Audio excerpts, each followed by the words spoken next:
Everyone always called me the responsible one. I never spent money I didn't have. I didn't chase trends or live beyond my means. While my friends were out enjoying life, I was saving for someday. At least, that's what I told myself. From my very first paycheck, I followed one simple rule: save everything you possibly can. I skipped dinners with friends. I turned down vacations. I said no to any experience that cost money. It wasn't because I couldn't afford them, but because the thought of spending scared me. You see, my parents grew up with very little. They taught me that money meant safety, that savings meant security. So I listened.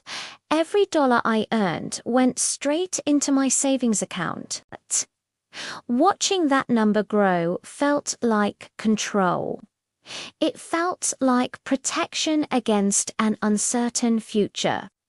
But while my bank account was growing, something else was shrinking: my life.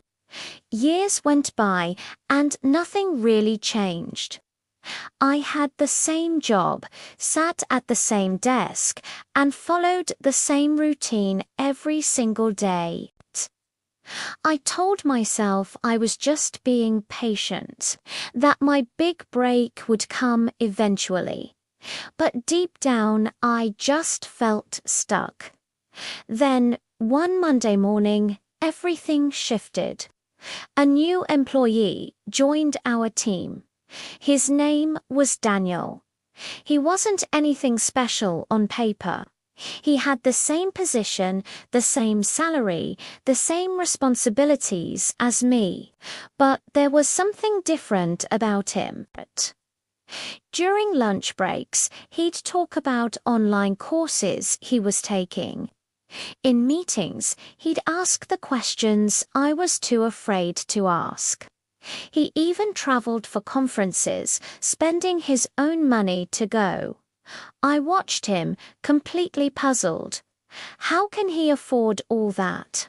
I wondered. We earned the same salary. One afternoon, my curiosity got the best of me.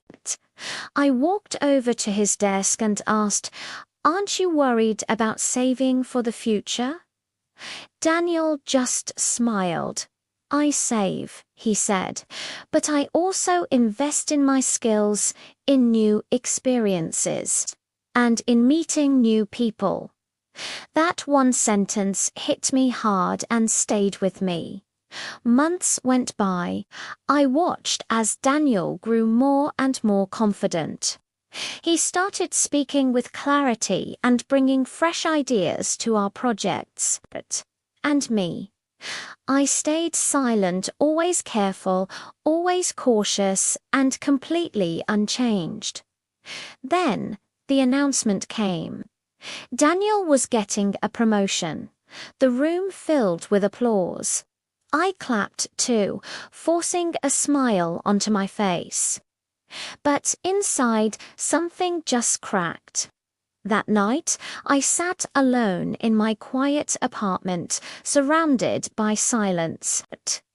And all my savings, I had done everything right. So why did it all feel so incredibly wrong? I opened my banking app. The number was higher than it had ever been, but for the first time, seeing it didn't bring me comfort.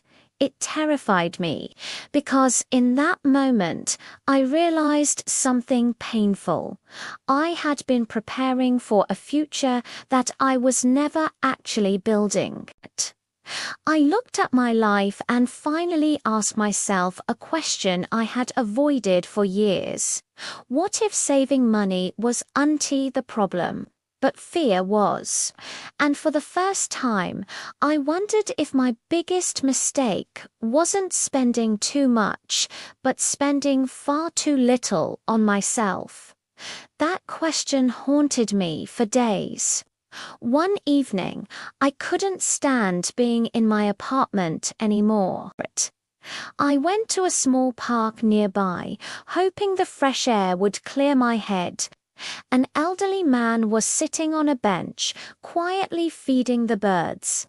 He had a sense of calm about him that I couldn't quite explain. I sat down a few feet away, and we sat in silence for a few minutes. Then, without even looking at me, he spoke.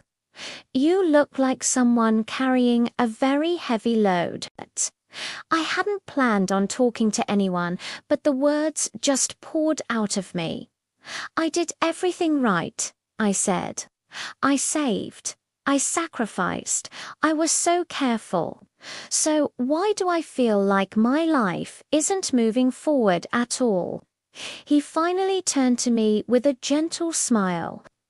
"Tell me," he asked, "what do you plan to do with all the money you're saving?" "For the future," I replied automatically. He nodded slowly. "And what are you doing for the future today?" I had no answer. He tossed a few more crumbs to the birds and then said something I will never forget. "Money is like water. When it flows, it gives life. When it stops, it becomes stagnant." That night, I slept differently. I wasn't at peace, but for the first time, I was being honest with myself. The very next week, I made a decision that terrified me. I invested in myself. I enrolled in a professional course I had been putting off for years. I started going to industry meets. I allowed myself to spend money not recklessly, but intentionally. Slowly, everything started to change. I spoke up more in meetings. I was learning faster. I stopped waiting for someone else's permission to grow. A year later, I wasn't the same person, and my life wasn't the same either. I still save money, but I no longer worship it. Because I learned a crucial lesson. Saving money protects you from loss, but investing in yourself is what creates growth, and growth is what builds a future that's actually worth living. So don't just save for someday. Spend wisely on the person you're becoming today. Thanks for watching.